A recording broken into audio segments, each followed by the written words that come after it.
Alain, propos d'un Normand. Un rêve. Me devrais-je inquiéter d'un rêve?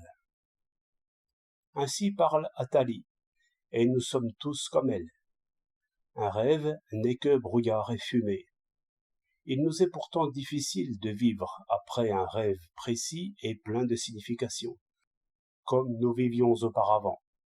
Par exemple, si quelque ami nous apparaît plusieurs fois pendant notre sommeil, et si son visage ou son attitude exprime fortement la haine ou le mensonge, ou quelque autre sentiment ennemi, je ne sais pas si notre amitié n'en sera pas troublée. En ce sens, n'importe quel rêve serait présage au moins d'un changement en nous-mêmes. Si l'on ne veut pas trop s'émouvoir pour un rêve, il faut en chercher les causes, qui sont souvent tout à fait simples et naturelles. Je me souviens qu'un matin, je rêvais que j'assistais à une bataille compliquée d'un incendie, et tout flambait, jusqu'au sang rouge qui sortait des blessures. Je me réveille enfin.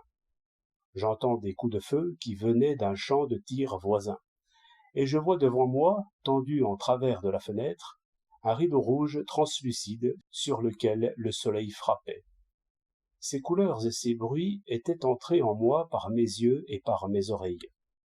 Et j'avais tissé mon rêve avec cela, comme on fait de la tapisserie avec des laines teintes.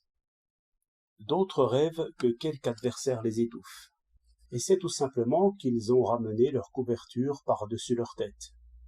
Si l'on joint à ces causes le mécanisme qui fait revivre les souvenirs, on fait aisément rentrer le rêve parmi les faits naturels et ordinaires, et on y gagne d'être bien plus tranquille. Mais il a fallu sans doute bien des siècles pour que les hommes apprennent ainsi à exorciser les fantômes et à chasser les dieux. Longtemps, ils ont cru qu'ils faisaient conversation avec les morts, et que leurs ennemis venaient encore les menacer, même longtemps après que leur tête avait séché au bout d'une pique, ou que leurs cendres avaient été jetées au vent. D'où ils tirèrent l'idée de corps immortels qu'ils appelèrent âmes, et d'une cité des morts dont les rois furent adorés comme des dieux. Et ces idées, comme on sait, ont dominé l'histoire pendant quelques dizaines de siècles, et l'on passait sa vie à plaire aux morts, afin d'avoir une bonne place aux enfers.